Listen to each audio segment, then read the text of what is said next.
Thank you for joining us here today. My name is Kay Bradford. I'm an enrollment counselor here at eCornell. For our time today, I want to give you an overview of who we are and the types of programs that we offer. I'll also take you inside a course so that you can see how the courses are structured. At the end of the presentation, you also should have a much better understanding of how a certificate can help you grow in your career.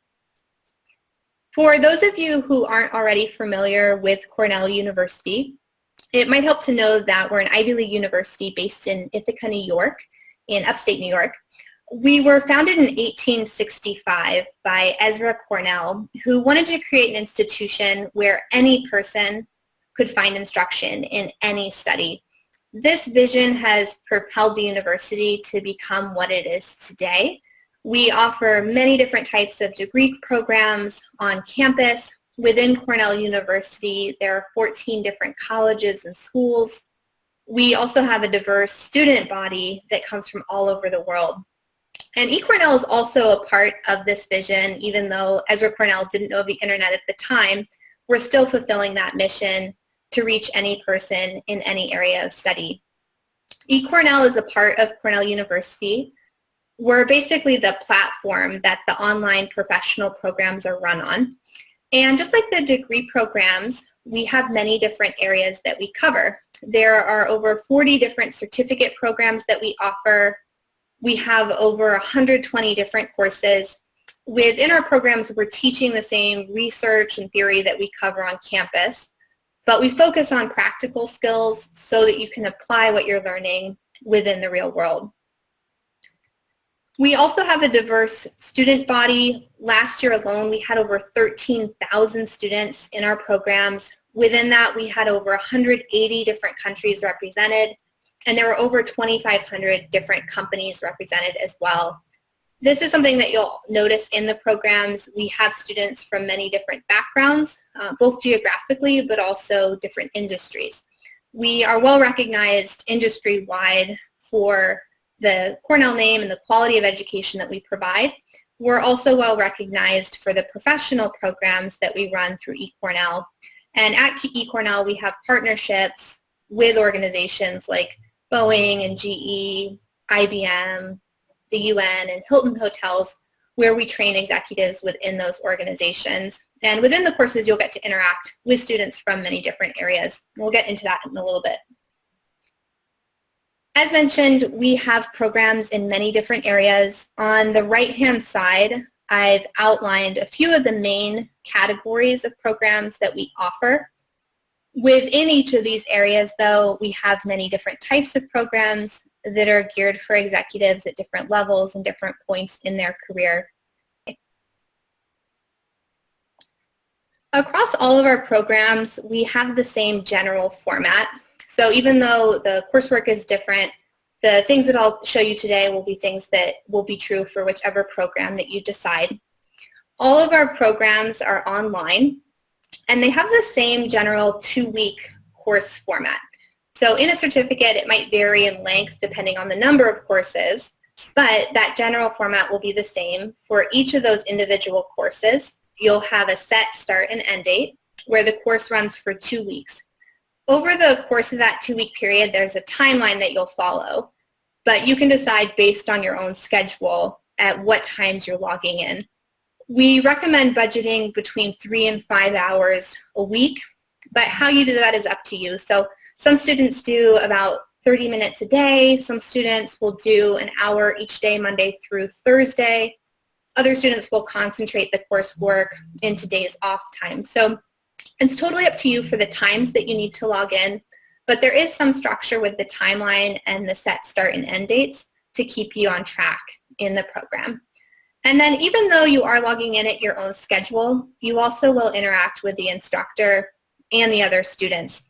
Most of that interaction happens in the discussion boards. When I do a course demo, I'll take you through a discussion so that you can see how that's formatted.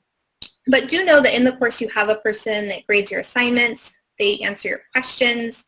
They also can provide support for questions that you have for how you apply what you're learning. So in that course, even though there is freedom for you to log in at your own schedule, you still will get to interact with the instructor and the other students in the program. So I'll start pulling up the demo here so that you can see inside a course. I've pulled up the course in Coaching Skills for Leaders. The format of this course has the same general format as the rest of the courses in the program. So just know, even if you're studying a different area, the types of materials that we're looking at today will be very similar to what you'll work with. The first time that you log into a course, you'll be prompted to take a tour. Even though I'm giving you a demo today, I definitely recommend going through that tour the first time that you're in the course so that you can familiarize yourself with how everything works and how to easily navigate across the different sections within your course. The home screen, which we're looking at now, is the main area where you'll get an overview of what's covered. On the left-hand side, you have an introduction from the faculty author with a course description. On the right-hand side, you have an outline of the requirements for completing the course with bullet points of what's covered. And then at the bottom, you have an introduction to the faculty author. In this case, it's Professor Sam Backrack, who we'll meet in a moment. On the left-hand side, there's the menu sidebar. This is the easiest way to navigate between the sections within your course. The course shortcuts has links to the syllabus, so you can see what's covered. There's a grade section where you can easily track your progress. We also have a section for you to chat with tech support. So if you need any help navigating your course or you're having any technical issues, it's easy to get support directly within your student portal. We also have an outline of the modules within the course. In this case, there are 4 modules. Once you expand a module, you'll see what's covered. You'll notice that there are a variety of materials: readings, presentations, ask the expert sections. We also have discussions and prompts to work on your project. We like to break the sections down into smaller videos or smaller readings to make it more interactive, so that way you won't just be sitting in front of a computer watching a presentation for an hour. You might have a short presentation followed by an Ask the Expert section with another presentation followed by a quiz. Also, you'll find that this allows you to log in and do coursework even if your time is limited. So if you have 15 to 20 minutes and you want to log in and do some coursework, that's totally fine. The first discussion that you'll participate in is your Meet the Class discussion. And this is a great spot for you to get to see who else is in the course. We cap the courses at 35 students so that the instructor can dedicate time to each student.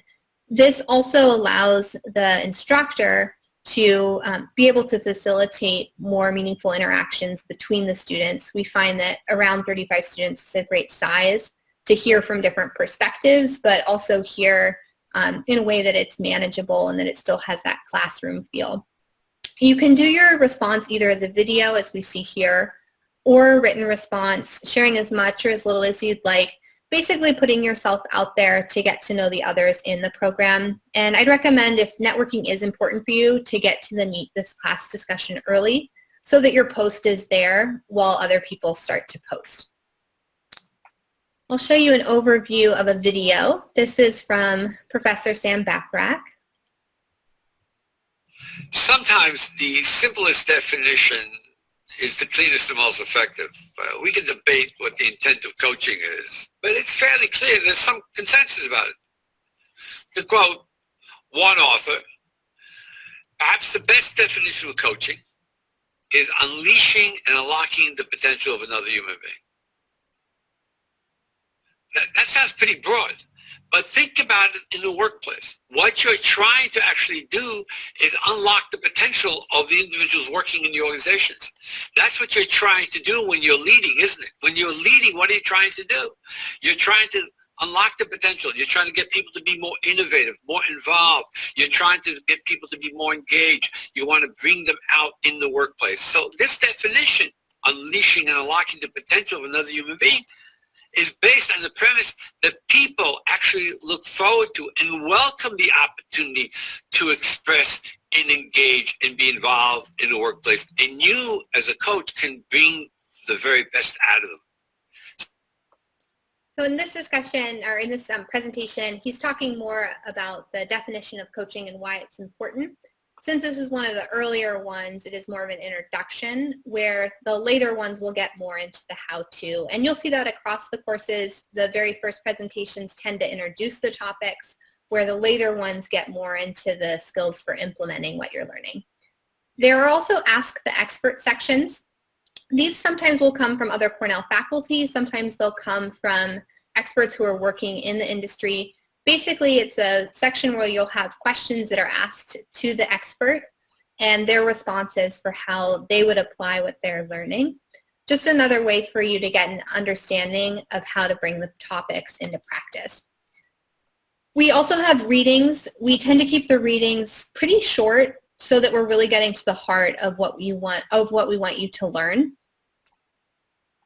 In the reading, you'll have the main points outlined. And sometimes at the bottom, there's also links for additional readings. So if you'd like to continue to study further the topics that are covered, you'll have additional resources there. We also have tools within the course. For this course, this is one of the 4 tools that are provided. They are downloadable tools that you can use. For coaching, we're looking at softer skills. So it tends to be a guideline of questions you can ask to improve coaching. In some of our courses, they're teaching more technical skills. As an example, something that's specific to analyzing data, you might actually have a framework that you're able to download for that. So we have a variety of tools that are tailored to what you're learning. Throughout the course, you'll also be prompted to work on your project. You'll see on the left-hand side, the target with the arrow is telling you to start working on the project. Here's the very first part where it's prompting you to do so. I'll pull up a project so you can see what it looks like.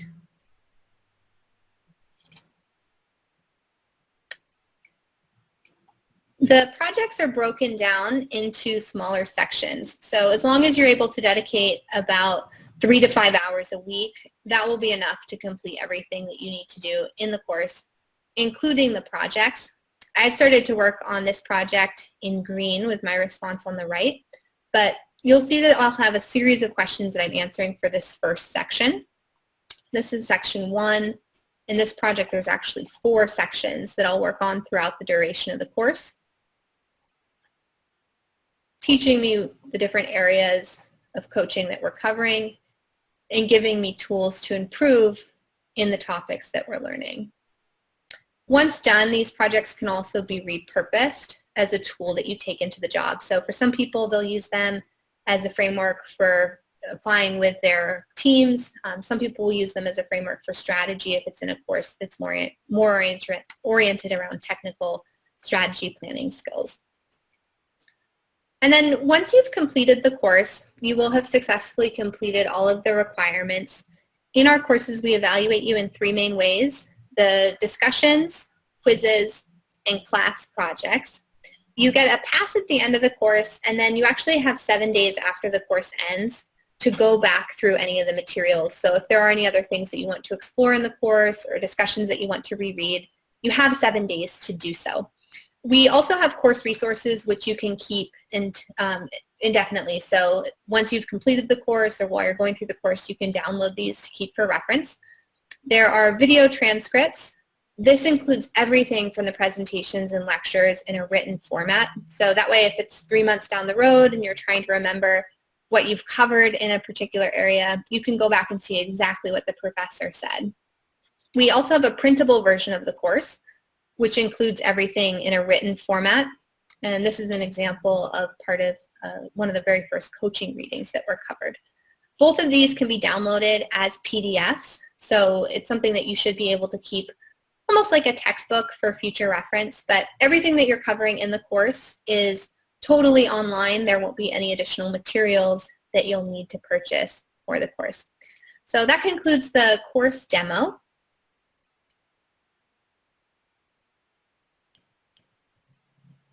After you've completed your courses, you will earn your certificate.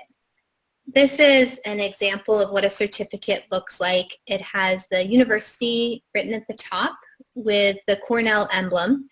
Where it says sample, sample, it will include your name there. And then below that, it has the certificate name, the date of completion. There's a small eCornell logo, and then the signature of the dean of the school. within Cornell where the program was created. So example here, this comes from the business school, so it's deemed data. When you're listing your certificate, you can mention eCornell if you'd like, but you don't have to. The credential itself comes directly from the university. In this case, since it's from the business school, the student could either list it as Certificate in Business Strategy, Cornell University, or Cornell's Johnson Graduate School of Management, which is the business school. And either way, you'd want to highlight that the coursework covers the same theory that we teach on campus. Also, you'd want to emphasize that it covers the practical skills so that you can show that you can apply what you've learned within your work. We know from the feedback that we get from students in our surveys that 95% of our students say that the material is applicable to their job responsibilities, and 93% report that what they've learned directly impacts their performance. So even though our students have different goals, we do know that across the board, students are learning things that help them improve the work that they're doing.